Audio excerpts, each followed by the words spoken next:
ఈ ఆధ్యాత్మిక సత్యం మిమ్ములను ఓ వినూత్న మార్గంలో పయనింపచేస్తుంది.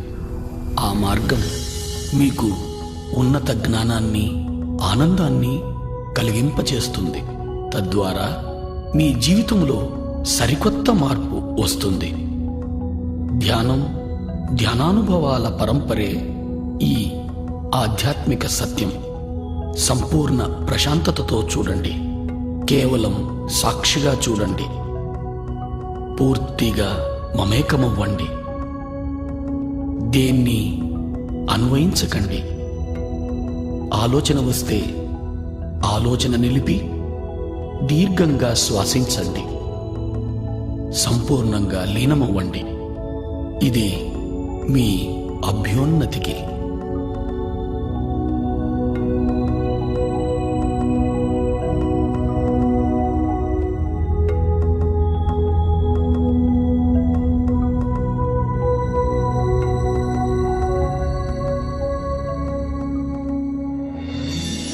ఈ మహావిశ్వంలో మన ఉనికి అణుమాత్రమే. ఇక్కడ మన అందరి తాపత్రయం మంచి ఆరోగ్యం, సంసారం, సంపద, శాంతి, జ్ఞానాల కొరకే. మొత్తం మీద అన్ని సమయ సందర్భాల్లో ఆరోగ్య, ఆనందమయ జీవనం కోసమే మన తాపత్రయం.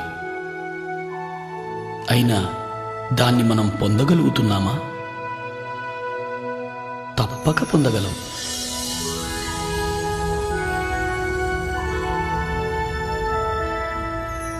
విశ్వశక్తిని, ఆత్మజ్ఞానాన్ని అర్థం చేసుకున్నప్పుడు మాత్రమే అది సాధ్యమవుతుంది.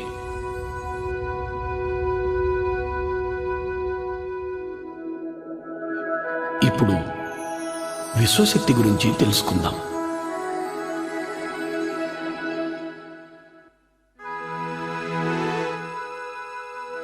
ఈ మహావిశ్వమంతా వ్యాపించి ఉన్నదే విశ్వశక్తి. విశ్వంలోని గ్రహాలు, మనుషులు, చెట్లు, అణువులు, పరమాణువులలో మరియు వాటి మధ్య ఉన్న శక్తే ఈ విశ్వశక్తి. ఈ మహావిశ్వాన్ని సమస్థితిలో ఉంచగలిగేదే విశ్వశక్తి. విశ్వశక్తి ప్రాణశక్తిగా కూడా పిలువబడుతూ ఉంది. మన అభ్యున్నతికి మూలం ఈ విశ్వశక్తి. మన నడత, నడవడికల ఆధారం ఈ విశ్వశక్తి. మనలను నడిపే ఇంధనమే ఈ విశ్వశక్తి.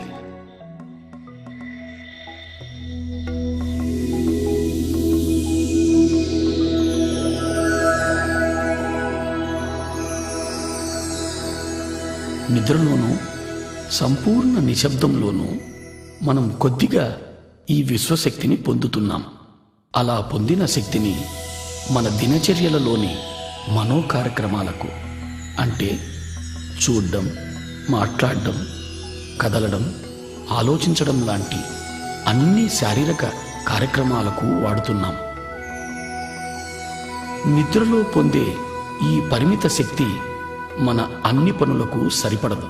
అందుకే నీరసం, నిస్సత్తువ, ఆతురత, మానసిక ఒత్తిడి, నిస్పృహ, తద్వారా అన్ని రకాల మానసిక, శారీరక రుగ్మతలు వస్తున్నాయి.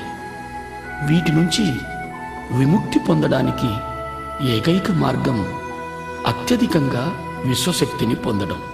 అధిక విశ్వశక్తిని పొందే ఏకైక మార్గం ధ్యానం. అధికంగా విశ్వశక్తిని పొందడం ద్వారా ఆరోగ్యమయ, ఆనందమయ జీవితాన్ని గడపగలుగుతాం. మనమున్న స్థితిలో సంపూర్ణంగా ఇమడగలుగుతాం. ఉన్న స్థితిని సంపూర్ణంగా అర్థం చేసుకోగలుగుతాం. ఉన్న స్థితిలో జ్ఞానాన్ని పొందగలుగుతాం. చివరకు ఆత్మోన్నతికి కూడా ఈ విశ్వశక్తే దోహదం చేస్తుంది. అధికంగా విశ్వశక్తిని పొందే మార్గం ధ్యానం.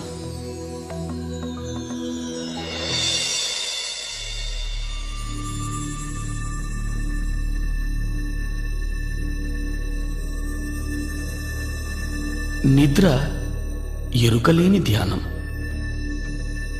ధ్యానం ఎరుకతో నిద్ర. నిద్రలో పరిమిత శక్తిని పొందుతాం, ధ్యానంలో అపరిమితంగా శక్తిని పొందుతాం. ఈ శక్తి మన శారీరక, మానసిక, బుద్ధి, ఆధ్యాత్మిక శక్తులను ప్రభావితం చేస్తుంది. ఇది మన అతీంద్రియ శక్తులను కూడా ప్రభావితం చేస్తుంది. ధ్యానం ద్వారా మనం పొందే శక్తి వల్ల శారీరక ఆరోగ్యం, మానసిక ప్రశాంతత, ఉన్నత విచక్షణ జ్ఞానం పొందుతాం. మహాద్భుత జ్ఞానాన్ని పొందడానికి ఏకైక మార్గం ధ్యానం. దైనందిక జీవితంలో కూడా అత్యున్నత స్థానాన్ని పొందడానికి ధ్యానం ఎంతో దోహదం చేస్తుంది. ధ్యానం అంటే మరేమీ కాదు, ఎరుకతో మనలోకి మనం చేసే ప్రయాణం. ధ్యానంలో మన చైతన్య పదార్థం శరీరం నుంచి మనసుకు, మనసు నుంచి బుద్ధికి, బుద్ధి నుంచి ఆత్మకు ఎరుకతో ప్రయాణం చేస్తుంది. ధ్యానం కోసం మనం మొదట శరీరాన్ని, మనసును నిలువరింపచేయాలి. అంటే శారీరక కదలికలను, చూడటాన్ని, మాట్లాడటాన్ని, ఆలోచించటాన్ని నిలిపివేయాలి. ఇప్పుడు ధ్యానం ఎలా చేయాలో తెలుసుకుందాం.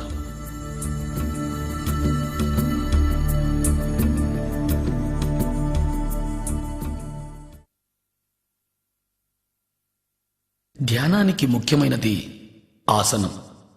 స్థిరమైన, సుఖమైన ఏదైనా ఒక ఆసనాన్ని ఎంచుకోవాలి. నేల మీద కానీ, మరే ఇతర కుర్చీలు, బల్లలు లాంటి వాటి మీద కూర్చొని కూడా చేయవచ్చు. ధ్యానం ఏ సమయంలోనైనా చేయవచ్చు. ముఖ్యమైనది అనుకూలంగా ఉండగలిగే స్థలమై ఉండాలి. హాయిగా కూర్చొని కాళ్ళు రెండు ఒకదానితో ఒకటి చేర్చి, చేతి వేళ్లల్లో వేళ్లుంచి, కళ్ళు మూసుకొని లోపల కానీ బయట కానీ ఏ శబ్దము చేయకుండా, ఏ మంత్రము జపించకుండా శరీరాన్ని పూర్తిగా తేలిక చేయాలి.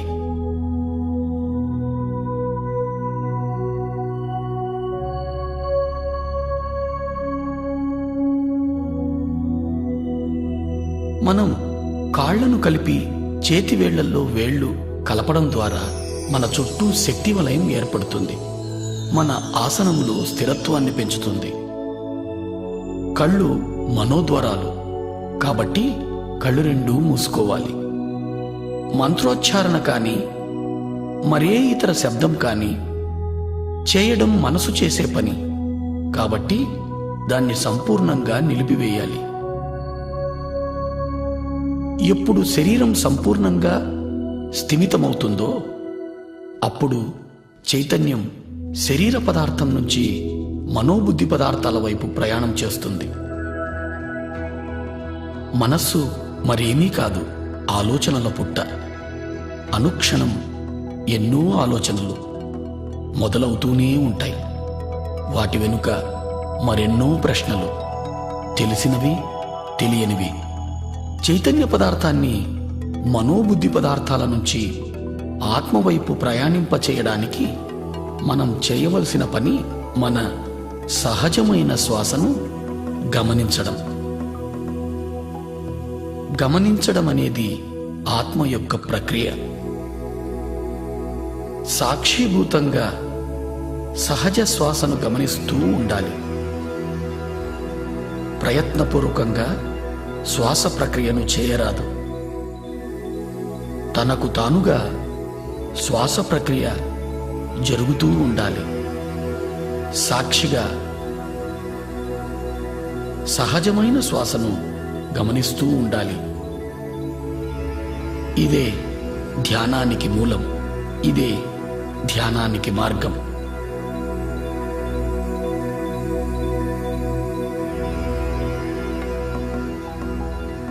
ఆలోచనల వెంట పోరాదు.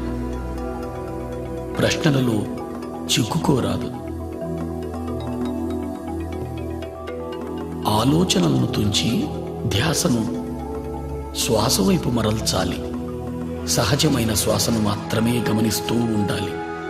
పూర్తిగా శ్వాసతోనే ఉండాలి. అప్పుడు ఆలోచనల సాంద్రత క్రమంగా తగ్గడం మొదలవుతుంది. క్రమంగా శ్వాస పరిమాణం కూడా పలుచబడుతూ చిన్నదవుతూ వస్తుంది.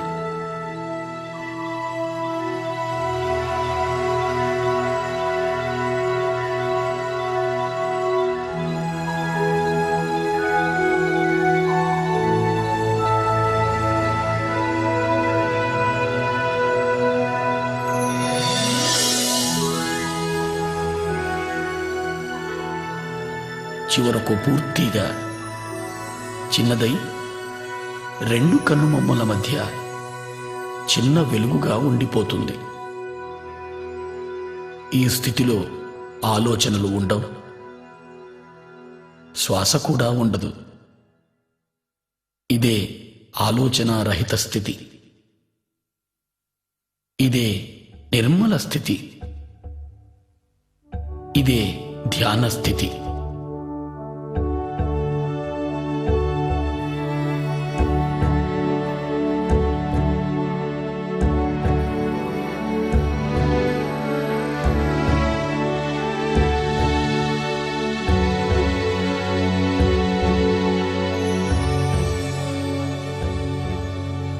ఈ స్థితిలోనే విశ్వశక్తి మనలోకి ప్రవహించడం మొదలవుతుంది. ఎప్పుడైతే మనం అధికంగా ధ్యానం చేస్తామో అధికంగా విశ్వశక్తిని పొందడం జరుగుతుంది.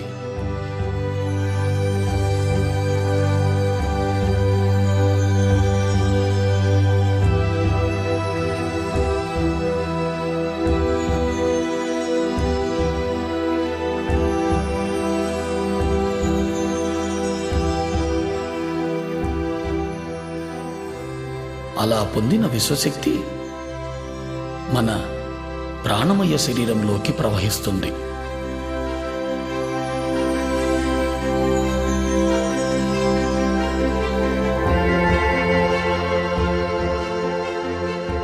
ప్రాణమయ శరీరం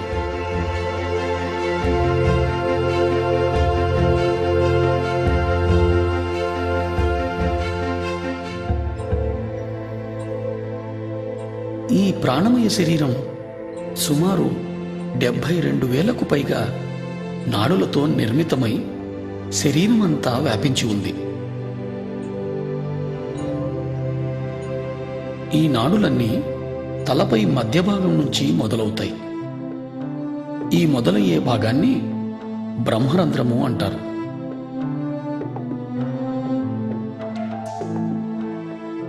ఈ నాడులన్నీ తలపై భాగంలో ఉన్న బ్రహ్మరంధ్రం నుంచి ప్రారంభమై దేహమంతా చెట్ల వేర్లలా వ్యాపించి ఉన్నాయి.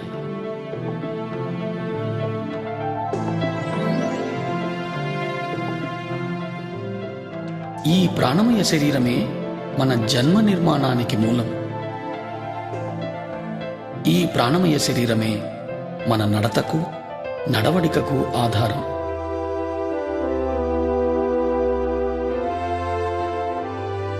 మన ప్రాణమయ శరీరం విశ్వశక్తిని నిద్రలోనూ ధ్యానంలోనూ పొందుతూ ఉంటుంది. ఇలా పొందిన విశ్వశక్తిని మన శరీరము, మనసు, బుద్ధి చేసే పనులకు వాడుతూ ఉన్నాం.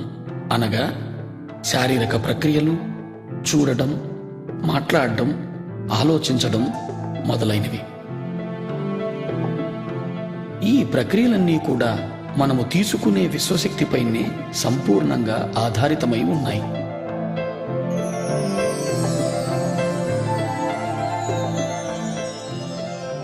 మనలోకి ప్రవహించే విశ్వశక్తి సంపూర్ణంగా మన ఆలోచనలపైనే ఆధారితమై ఉంది. మనకు ఆలోచనలు ఉన్నప్పుడు మనలోకి విశ్వశక్తి ప్రవాహం నిలువరింపబడుతూ ఉంది. అనగా ఆలోచనలు మన విశ్వశక్తిని అడ్డగిస్తున్నాయి.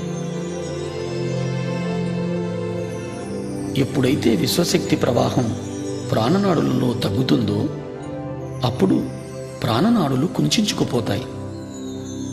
అలా కుంచించుకుపోవడం వలన ప్రాణమయ శరీరంలో మచ్చలు ఏర్పడతాయి. ఆ మచ్చలే క్రమంగా స్థూల శరీరంపై వ్యాధులుగా రూపాంతరం చెందుతాయి.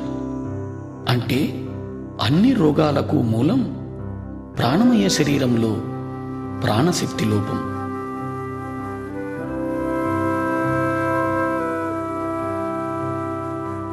ధ్యానంలో మనము అపారమైన విశ్వశక్తిని పొందుతాం. ఆ శక్తి మన ప్రాణమయ శరీరంలోని అన్ని నాడులలోనూ ప్రవహిస్తుంది. ఎప్పుడైతే ఈ విశ్వశక్తి మన నాడులలో ప్రవహిస్తుందో ఆ ప్రవాహపు తీవ్రతకు నాడులలో ఉన్న అడ్డంకులన్నీ తొలగిపోయి మచ్చలన్నీ మాసిపోతాయి. ఎప్పుడైతే మచ్చలన్నీ మాసిపోతాయో అప్పుడు మనం అన్ని రకాల రుగ్మతల నుంచి విముక్తి పొందగలుగుతాం.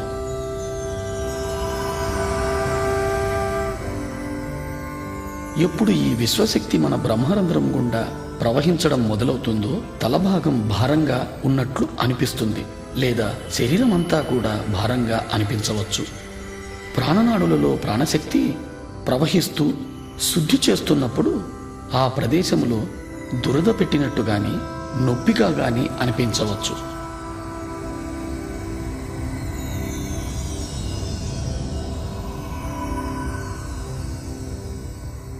ఈ నొప్పులన్నింటికీ ఎలాంటి మందులు వాడనవసరం లేదు.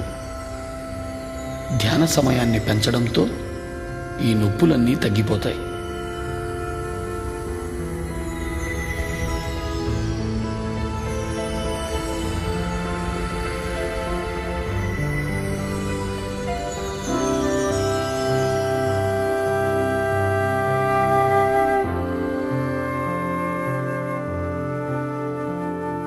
అత్యధికంగా విశ్వశక్తిని పొందడం ద్వారా మనం అన్ని రకాలైన శారీరక మానసిక రుగ్మతల నుంచి విముక్తి పొందగలుగుతాం.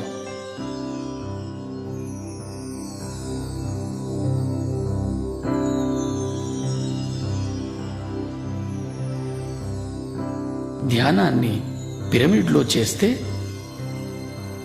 ధ్యాన స్థితి మనము 3 రెట్లు తొందరగా పొందగలుగుతాం.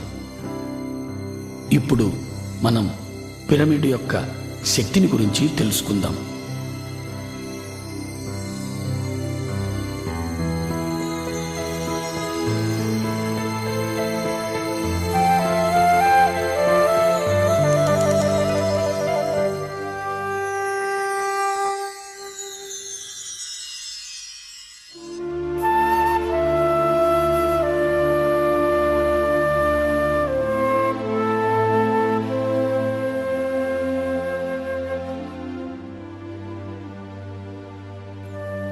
ఈ పృథ్వీపైన అత్యధికంగా విశ్వశక్తిని పొందే ఏకైక కట్టడం పిరమిడ్. 52 డిగ్రీలు 51 నిమిషాల కోణంలో ఇది నిర్మితమై ఉంది. ఈ కోణం వల్లనే పిరమిడ్ అత్యధికంగా విశ్వశక్తిని పొందగలుగుతోంది.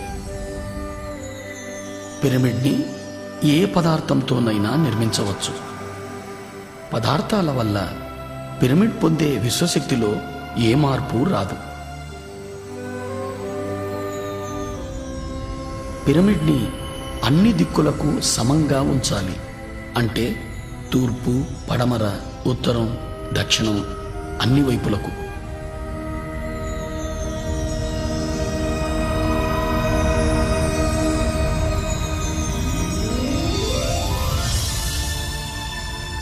పిరమిడ్లో విశ్వశక్తి కింద నుంచి 3/1 ఎత్తులో అన్ని వైపుల నుంచి కేంద్రీకృతమై ఉంటుంది. ఈ ప్రదేశాన్ని కింగ్స్ చేంబర్ లేదా నాభిస్థానం అని అంటారు. విశ్వశక్తి ఈ నాభిస్థానంలో అత్యధికంగా ఉంటూ పిరమిడ్ అంతా వ్యాపించి ఉంటుంది. పిరమిడ్ శిఖరంలో క్రిస్టల్ అమర్చబడి ఉంటుంది. ఆ క్రిస్టల్ విశ్వశక్తిని రెట్టింపు చేస్తూ పిరమిడ్ అన్ని వైపులకు సమంగా వ్యాపింపచేస్తుంది. పిరమిడ్లో నిర్మల స్థితి లేదా ఆలోచన రహిత స్థితి 3 రెట్లు తొందరగా పొందగలుగుతాం.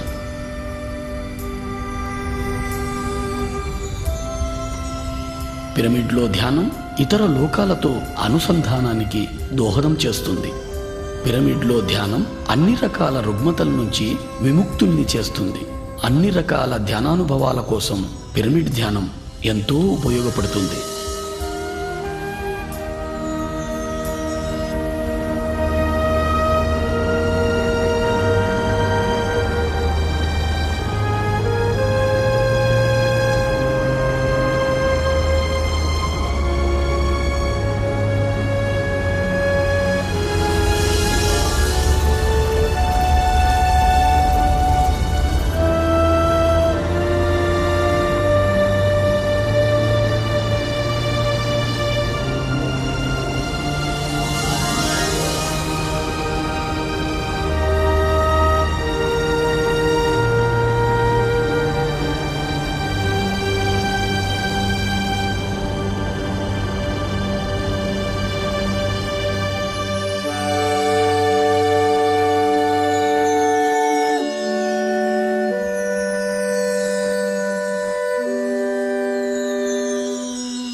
ఇంతవరకు మనం ఏమి తెలుసుకున్నామో ఒకసారి మననం చేసుకుందాం.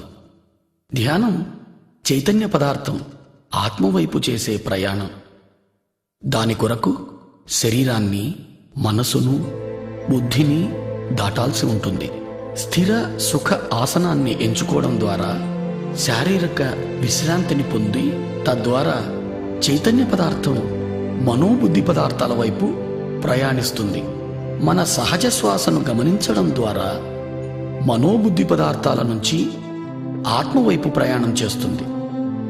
ఎప్పుడైతే మనం శరీరము, మనస్సు, బుద్ధి పదార్థాలను దాటుతున్నామో అప్పుడు మనలోకి విశ్వశక్తి ప్రవహిస్తుంది. విశ్వశక్తి ప్రవాహం వలన ప్రాణనాడులు శుద్ధిగా వింపబడుతున్నాయి. ఏ ఔషధము లేకుండా ఆరోగ్యవంతమైన జీవితాన్ని పొందగలుగుతున్నాం. మానసిక ఒత్తిడి, మనస్సు సంబంధమైన అన్ని రకాలైన సమస్యల నుంచి విముక్తి పొందగలుగుతున్నాం. మరింత అధికంగా ధ్యానం చేయడం ద్వారా మనస్సు అధిక ప్రశాంతతను పొంది ఉత్తమ జ్ఞాపక శక్తిని పొందగలుగుతున్నాం. ధ్యానం అధికంగా చేయడం ద్వారా మన అవగాహన శక్తి పెరుగుతుంది. తద్వారా పరస్పర సంబంధాలు మెరుగవుతున్నాయి. ధ్యానం సంసార జీవితంలో సుఖం, సంతోషాలను పెంచుతూ ఉంది. మనస్సు నిలకడగా ఉంటూ ఆరోగ్యకరమైన, ఆనందకరమైన జీవితాన్ని అనుక్షణం పొందగలుగుతాం. ధ్యానం ద్వారా మనము అన్ని రకాలైన సమస్యల నుంచి పరిష్కారం పొందగలుగుతాం. ధ్యానంలో అన్ని ఉన్నత స్థితులు పొందడం కోసం మనం క్రమం తప్పకుండా ప్రతిరోజు ధ్యానం చేయాలి. ధ్యానం ఏ స్థలంలోనైనా చేయవచ్చు, ఏ సమయంలోనైనా చేయవచ్చు. ప్రయాణ సమయంలో కూడా ధ్యానం చేయవచ్చు. ఒక్కసారి ధ్యానానికి కూర్చుంటే కనీసం మన వయస్సు ఎంతనో అన్ని నిమిషాల సేపు ధ్యానం ఆచరించాలి. అంటే 30 సంవత్సరాల వారు 30 నిమిషాల సేపు ధ్యానం చెయ్యాలి.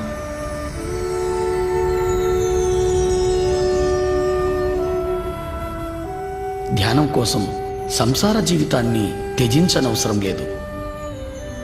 ప్రతి ఒక్కరూ ధ్యానం చెయ్యాలి. ధ్యానం 5వ ఏట నుంచే చిన్నపిల్లలు మొదలు పెట్టవచ్చు. చిన్నపిల్లలు ఉత్తమంగా ధ్యానం చేయగలుగుతారు.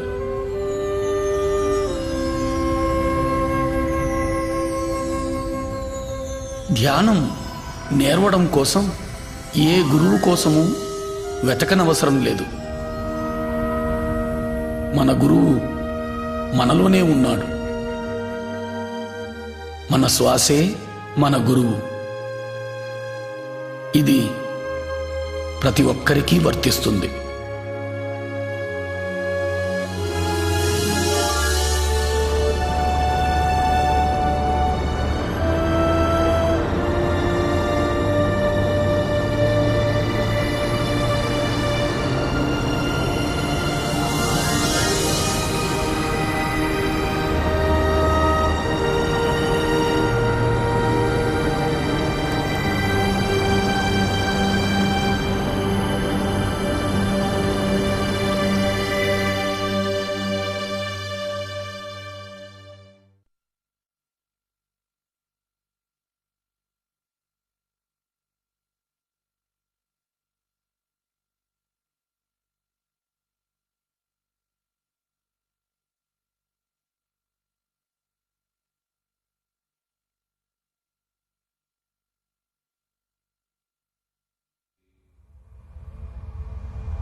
మన చైతన్యం ఆత్మవైపు చేసే ప్రయాణం ధ్యానం. ధ్యాన స్థితిని పొందడానికి శరీరాన్ని మనసును నిలువరింపచేయాలి. ఎప్పుడైతే శరీరాన్ని మనసును నిలువరింపచేస్తామో అప్పుడు మన చైతన్య పదార్థం ఆత్మవైపు ప్రయాణం చేస్తుంది. అప్పుడు మనలోకి అపారంగా విశ్వశక్తి ప్రవహిస్తుంది. ఎక్కువగా ధ్యానం చేయడం ద్వారా ఆత్మజ్ఞానాన్ని పెంచుకోగలుగుతాం. ఇప్పుడు మనం జ్ఞానం అంటే ఏమిటో తెలుసుకుందాం. ధ్యానం మనల్ని ఉన్నత జ్ఞానం వైపు నడిపిస్తుంది. జ్ఞానం అంటే మరేమీ కాదు, అనుభవం. అనుభవం అంటే సంపూర్ణంగా ఆత్మసహితంగా జీవించడం. అధికంగా సాధన చేయడం ద్వారా అధిక శక్తిని పొందగలుగుతున్నాం. అధిక శక్తి ద్వారా ప్రతి సందర్భంలోనూ సంపూర్ణంగా ఇమడగలుగుతాం. సంపూర్ణంగా ఇమడగలగడం ద్వారా ఉన్నత జ్ఞానాన్ని పొందగలుగుతాం.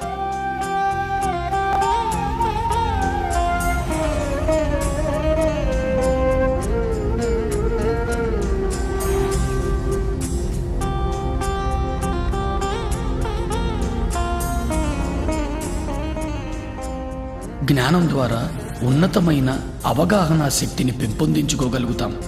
తద్వారా ముక్తిని సాధించగలుగుతాం. ఈ ఉన్నత అవగాహన శక్తి ద్వారా మనం శరీరం మాత్రమే కాదు, అద్భుతమైన జీవులని తెలుసుకుంటాం. మనమున్న ప్రతి స్థితి మనకు అవగతమవుతూ ఉంటుంది. ప్రతి స్థితి అవగతమవడం ద్వారా అన్ని రకాల సమస్యల నుంచి అతి సునాయాసంగా బయటపడగలుగుతాం. ఉన్నత జ్ఞానము, ఉన్నత శక్తి మన చైతన్యపు ఉన్నతికి దోహదం చేస్తుంది. ఈ ఉన్నతి కోసమే పృథ్వీపైకి మన ప్రయాణం. ఉన్నత జ్ఞానము ఉన్నత ఇంద్రియాలైన దివ్యచక్షువు, సూక్ష్మ శరీరాల ద్వారా పొందుతాం.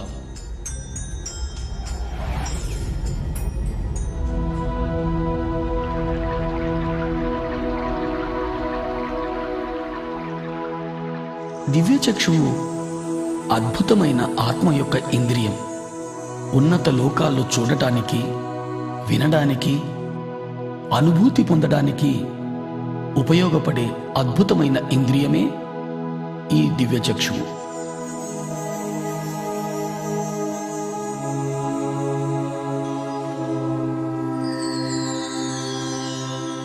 అత్యధికంగా ధ్యాన సాధన ద్వారా అధికంగా విశ్వశక్తిని గ్రహించడం జరుగుతుంది.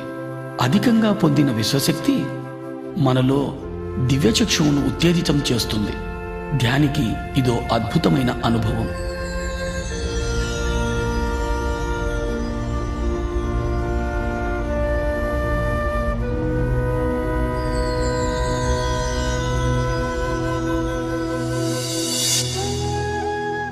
దివ్యచక్షువు ఉత్తేజితమవుతున్న సందర్భంలో నొసటి భాగంలో రెండు కనుబొమ్మల నడుమ నొప్పిగా కానీ లాగినట్టు కానీ అనుభూతులు కలుగుతాయి.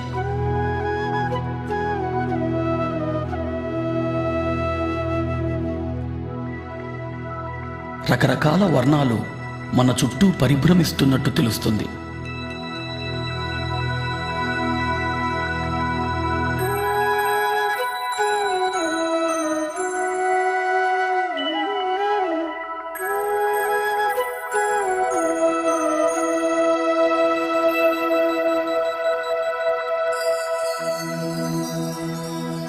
మన చుట్టూ నడక శబ్దం, గుసగుసల శబ్దం వినపడుతున్నట్లు అనిపిస్తుంది.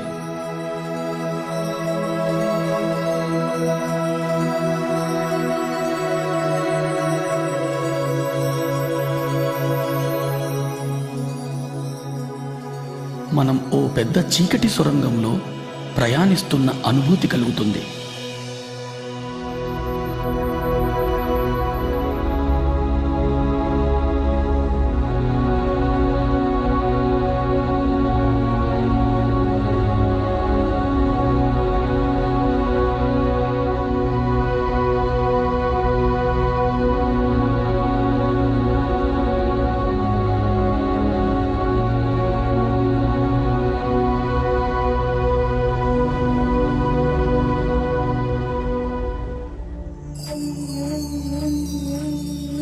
ఎప్పుడైతే ప్రాణమయ శరీరం సంపూర్ణంగా విశ్వశక్తిని పొందుతుందో అప్పుడు దివ్యచక్షువు పరిపూర్ణమవుతుంది.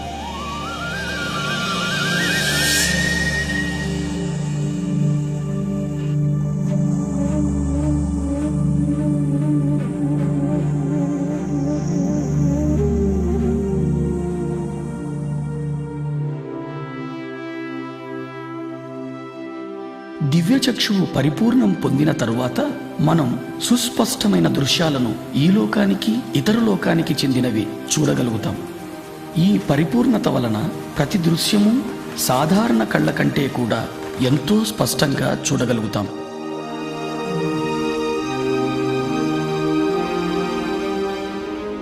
మనం ఇతర లోకాల విషయాలను కూడా చాలా స్పష్టంగా చూడగలుగుతాం. మనం ఎక్కడో జరిగే విషయాలను ఇక్కడ నుంచే స్పష్టంగా చూడగలుగుతాం. మనం ఎన్నో దృశ్యాలను ఎన్నో విషయాలను చాలా స్పష్టంగా చూడగలుగుతాం.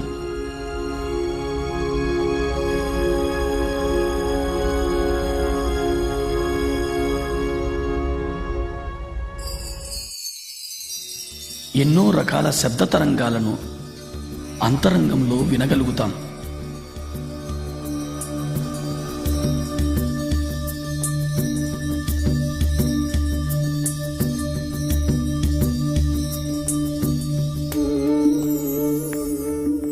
ఎందరో మహానుభావులను మనం ఎరిగిన రూపంలో వారిని చూడడం జరుగుతుంది.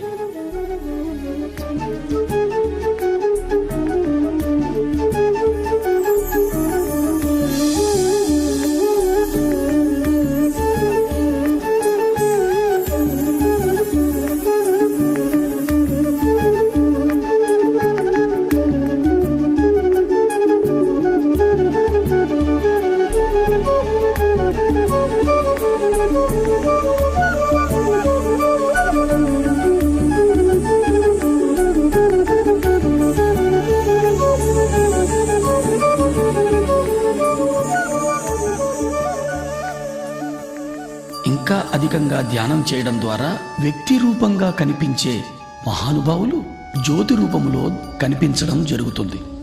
జ్యోతి రూపంలో కనిపించినా అది ఏ మహానుభావునికి సంబంధించిందో మనం స్పష్టంగా తెలుసుకోగలుగుతాం. మహానుభావుల నుంచి సందేశాలు వినగలుగుతాం.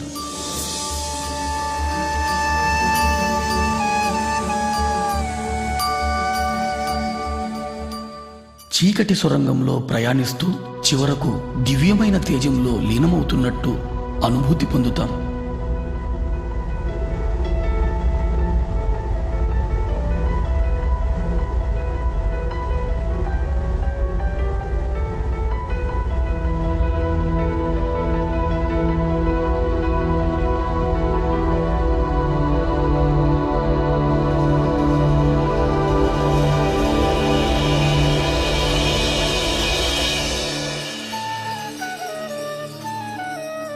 మహానుభావుల సందేశాల ద్వారా ఇతర లోకాల వాస్తవాలను చూడడం ద్వారా అంతరంగంలో ఏర్పడే అనుభూతుల ద్వారా మనం మన సమస్యలన్నిటికీ పరిష్కార మార్గాన్ని పొందగలుగుతాం.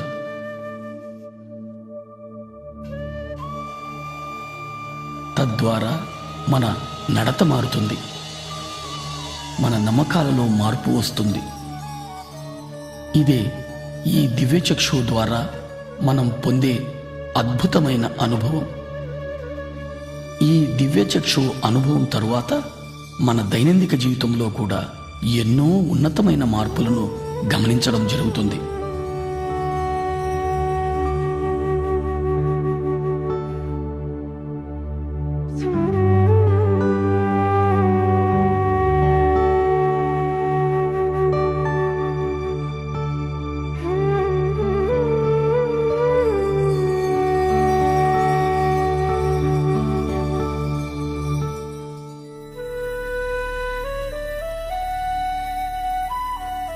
ఆత్మ యొక్క మరో ఇంద్రియమే ఈ సూక్ష్మ శరీరం.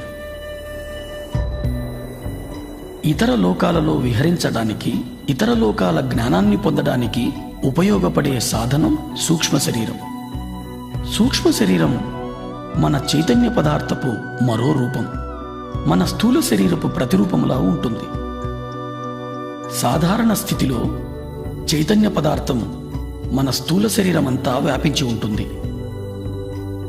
ఎప్పుడు మనం సంపూర్ణంగా విశ్వశక్తిని పొందుతామో, ఎప్పుడు మనకు సూక్ష్మ శరీర యానం చేయాలనే అనుభూతి కలుగుతుందో, అప్పుడు మన చైతన్య పదార్థం సూక్ష్మ శరీర రూపంలో యానం చేస్తుంది. సాధారణంగా సూక్ష్మ శరీర యానపు అనుభవాన్ని ఎరుక లేకుండా నిద్రలో మనం పొందుతున్నాం. వీటినే మనం కలలు అంటాం. ఎరుకతో మనము ఈ సూక్ష్మ శరీర యానపు అనుభవాన్ని పొందే అవకాశం ఒక్క ధ్యాన స్థితిలో మాత్రమే జరుగుతుంది. సూక్ష్మ శరీరం కాల పరిస్థితులకు అతీతంగా ప్రయాణించగలదు. ఎరుకతో సూక్ష్మ శరీర యానం చేసిన తరువాత సరికొత్త కోణంలో జీవిత గమనాలను దర్శించడం జరుగుతుంది.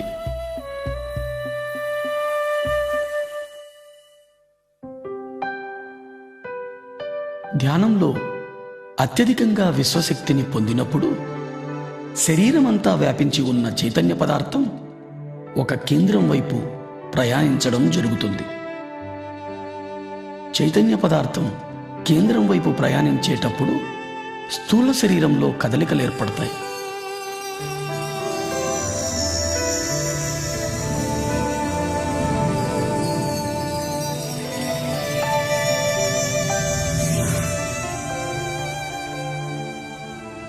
మనం మన శరీరమంతా తేలికైపోతున్న అనుభూతి పొందుతాం. మన కాళ్ళు చేతులు లేవేమో అనే భావన కలుగుతుంది. మన శరీరం పూర్తిగా తేలికగా దూదిపించేలా అనిపిస్తుంది. శరీరంలోని వివిధ ప్రదేశాలలో కదలికలను గమనిస్తాం. ఒక్కొక్కసారి పూర్తి శరీరం తిరుగుతున్నట్లు అనిపిస్తుంది. ఇదే సూక్ష్మ శరీరపు కదలికల అనుభవాలు.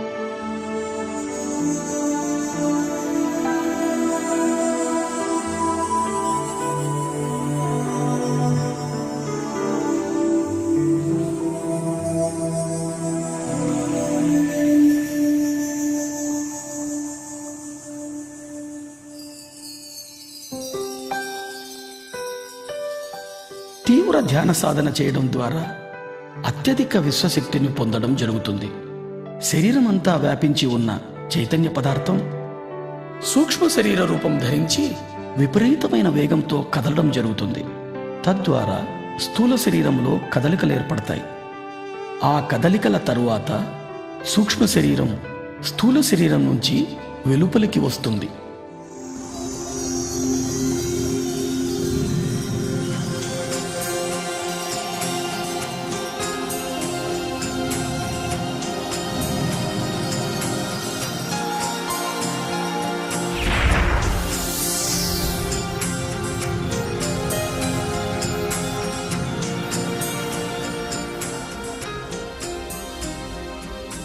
అలా వెలుపలికి వచ్చిన సూక్ష్మ శరీరానికి స్థూల శరీరానికి మధ్య తెల్లటి వెండి తీగ లాంటి పదార్థం అనుసంధానమై ఉంటుంది. దీనినే సిల్వర్ కార్డ్, పాశము అంటారు. ఈ సిల్వర్ కార్డ్ అనేది అధిక శక్తితో కదిలే చైతన్య పదార్థమే. ఇది స్థూల శరీరం నుంచి సూక్ష్మ శరీరానికి, సూక్ష్మ శరీరం నుంచి స్థూల శరీరానికి సమాచారాన్ని చేరవేస్తూ ఉంటుంది. సూక్ష్మ శరీర యానం మన చైతన్య పదార్థంతో చేసే ప్రయాణం. ఈ ప్రయాణం అన్ని లోకాలకు చేయవచ్చు. సూక్ష్మ శరీర యానం చేయడం ద్వారా అపారమైన ఆత్మ విజ్ఞానాన్ని పొందుతాం. సూక్ష్మ శరీరం అన్ని రకాలైన పదార్థాల గుండా ప్రయాణించగలుగుతుంది. అంటే భూమి, నీరు, అగ్ని,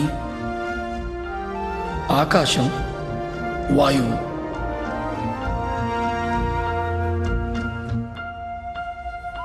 సూక్ష్మ శరీరం అన్ని లోకాలలోనూ ఎటువంటి అడ్డంకులు లేకుండా విహరించగలుగుతుంది.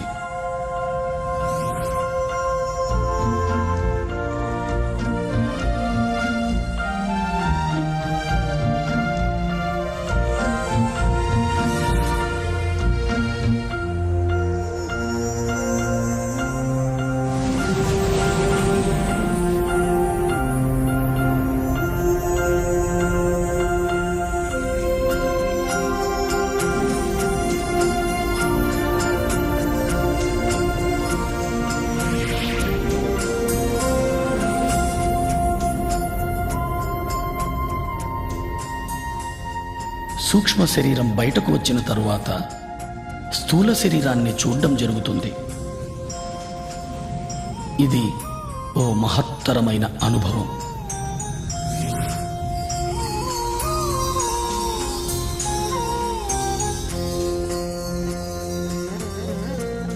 ఈ అనుభవం తరువాత సంపూర్ణంగా నేను స్థూల శరీరం కాదు, స్థూల శరీరంలో వసిస్తున్నాను అనే విషయాన్ని స్పష్టంగా అవగాహన చేసుకోగలుగుతాం. ఇదో మహద్భుతమైన అవగాహన. ప్రతి ఒక్కరూ ఈ అనుభవాన్ని తప్పక పొందాలి. ఈ అనుభవం పొందిన తరువాత మనం ఏర్పరచుకున్న పరిమితులన్నీ తొలగిపోతాయి. మనము అపరిమితులమని అర్థం చేసుకోగలుగుతాం. ఈ అనుభవం తరువాత నేను అంటే చైతన్య పదార్థం అని స్పష్టంగా అవగతమవుతుంది.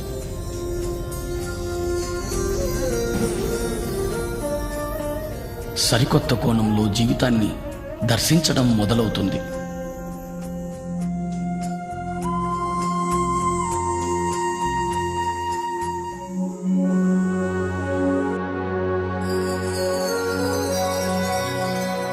నిర్వాణ.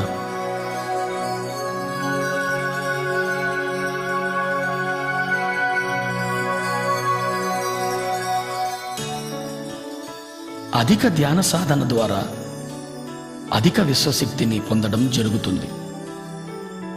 అధిక విశ్వశక్తి ఏ సందర్భంలోనైనా సంపూర్ణంగా ఇమడడానికి దోహదం చేస్తుంది. సంపూర్ణంగా ఇమడడం అంటే శరీరము, మనస్సు, బుద్ధి, ఆత్మలతో సందర్భంలో మమేకమవ్వడం, తద్వారా సందర్భంలోని సంపూర్ణ జ్ఞానాన్ని పొందడం.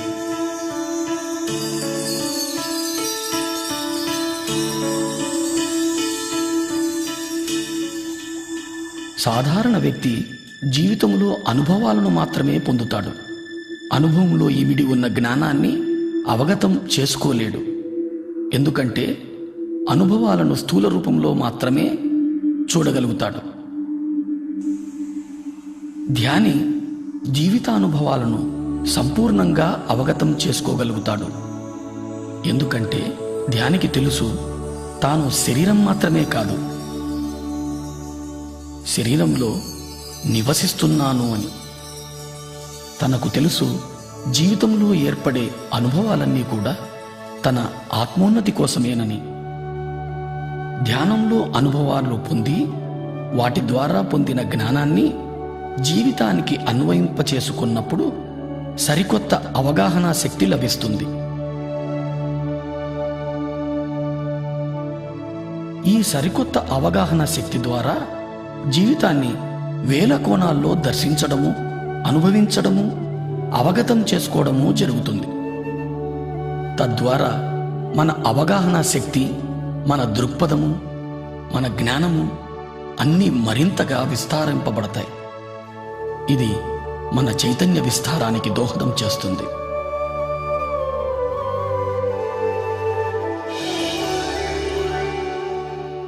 ఈ స్థితిని ధ్యానంలో 1000 రేకుల బంగారు కమలం వికసిస్తున్న అనుభవంగా పొందుతాం.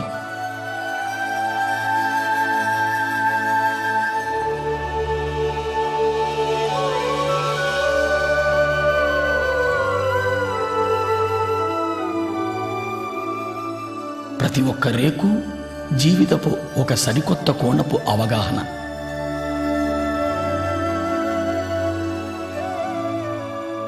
ఇలా వేల కోణాల్లో జీవితాన్ని దర్శించగలిగినప్పుడు ఇతర జీవరాశుల మీద కూడా అవగాహన పెరుగుతుంది.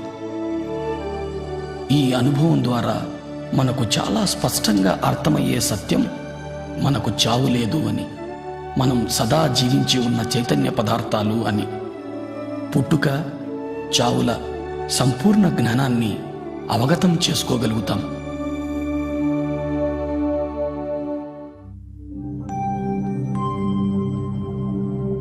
జనన మరణాలు.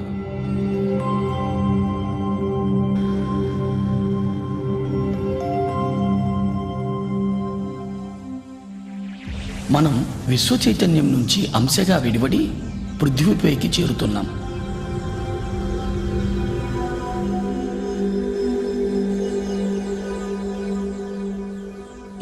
నుంచి విడివడిన అంశకు ప్రాణమయ శరీరమే ఆధారం. ఈ పృథ్వీపైకి మన రాకకు కారణం రకరకాల అనుభవాల జ్ఞానాన్ని పొందడం కోసమే. దాని కొరకు మనం గర్భాన్ని, తల్లిదండ్రులను, పరిసరాలను, పరిస్థితులను ఎంచుకొని వస్తాం. జన్మ విచారం మొత్తం ఆత్మ ఎరుకలో ఉంటుంది. గర్భాన్ని ఎంచుకున్న తరువాత అంశ గర్భంలో చేరుతుంది.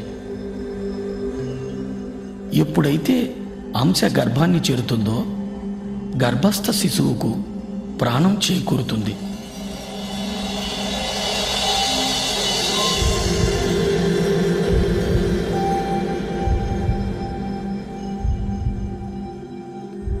అంశ ప్రాణమయ శరీరంలో శక్తి ఆధారంగా ప్రాణి స్థూల శరీర నిర్మాణం జరుగుతుంది. అంశ సంపూర్ణంగా మూలంతో అనుసంధానమై ఉంటుంది. అది ప్రాణిగా తొలి శ్వాస తీసుకునే వరకు.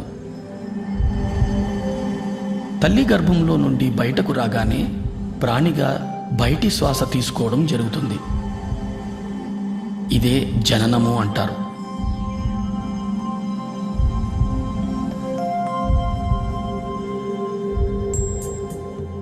తొలి శ్వాస నుంచి 7వ ఏట వరకు ప్రాణి మూలపు అవగాహన కలిగి ఉంటుంది. మనస్సు నిర్మాణం 7వ ఏట నుంచి మొదలై 14వ ఏటకు పరిపూర్ణమవుతుంది. బుద్ధి నిర్మాణం 14వ ఏట మొదలై 21 నాటికి పరిపూర్ణమవుతుంది. 21 నుంచి 28 వరకు శరీరము, మనస్సు, బుద్ధి మూడింటి కలయికల జీవిత అనుభవాన్ని పొందుతాం. 28వ ఏట నుంచి జీవితం పూర్తిగా ఆత్మజ్ఞానం మీదనే ఆధారితమై ఉంది. ఆత్మజ్ఞాన అవగాహన లేకుండా చైతన్యం శరీరము, మనసుల మధ్య ఉండిపోతుంది. తద్వారా జీవితంలో దుఃఖం మొదలవుతుంది. ఎందుకంటే పరిస్థితులు ఎందుకు ఏర్పడుతున్నాయో అర్థం కాదు. ప్రతి స్థితి ఎంతో క్లిష్టతరంగా అనిపిస్తుంది. పరిమిత అవగాహనతో జీవితం జడంగా తయారవుతుంది. విశ్వశక్తి ప్రవాహం నుంచి దూరం అవ్వడం, తద్వారా శరీరంలో అనారోగ్యం, మానసిక ఒత్తిడులు, పర్యవసానంగా అస్తవ్యస్తమైన జీవితమంతా ఎరుక లేకుండానే గడిచిపోతుంది. తాను ఎందుకొచ్చానో అన్న విషయాన్ని సంపూర్ణంగా మరిచిపోతాడు.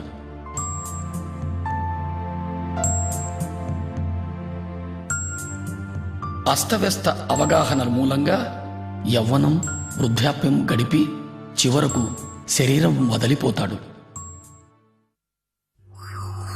దీన్నే మనం చావు అంటాం.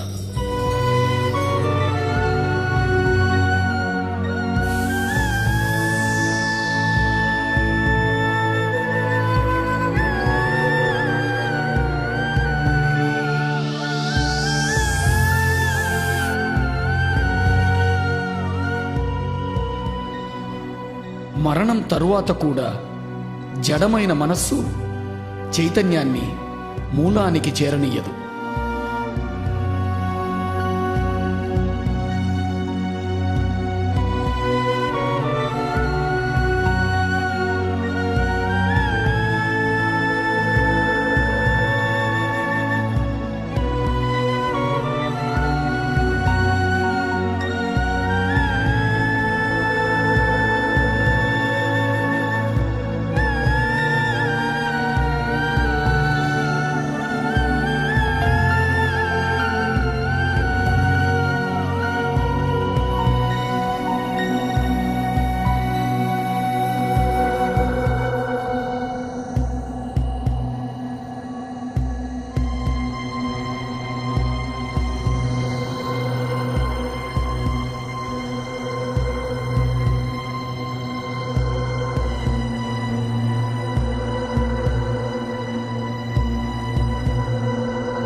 పరిమిత అస్తవ్యస్త అవగాహనల మూలంగా తనకు తానే నరకాన్ని స్వర్గాన్ని నిర్మించుకొని అధమలోకాల్లోనే ఉండిపోతాడు.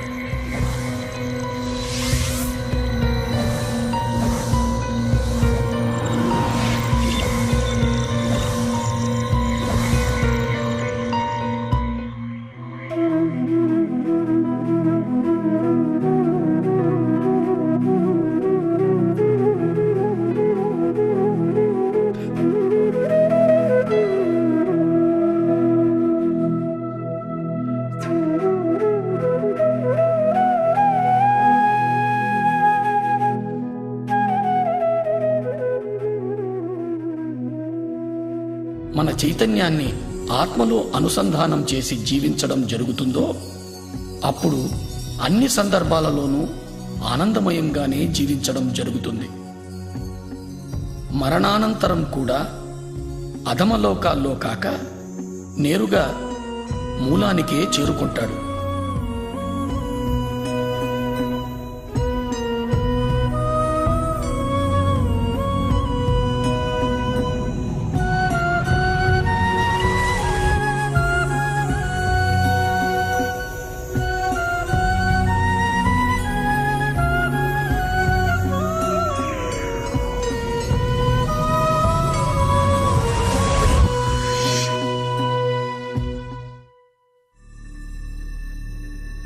దివ్యచక్షువు సూక్ష్మ శరీరయాన అనుభవాల ద్వారా, జనన మరణ అవగాహనల ద్వారా శరీరము, మనస్సు, బుద్ధి, ఆత్మ, చైతన్య పదార్థము, విశ్వశక్తుల సంపూర్ణ అవగాహన ఏర్పడుతుంది.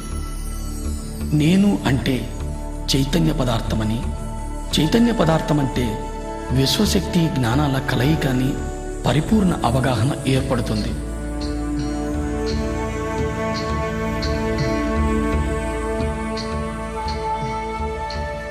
ఈ అవగాహనతో జీవితాన్ని సాగించగలిగినప్పుడు ఇతర లోకాల నిర్మాణానికి, ఈ మహావిశ్వ నిర్మాణానికి సంబంధించిన జ్ఞానం పొందడం జరుగుతుంది.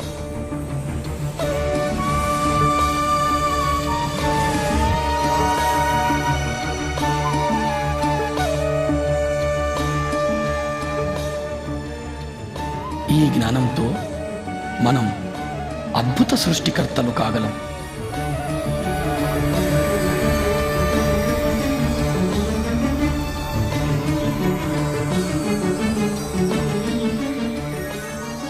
అప్పుడు ఏది పలికినా కొత్తదనమే, ఏ ఆలోచన వచ్చినా నవనిర్మాణమే, ఏది చేసినా ఓ నవ సృష్టే.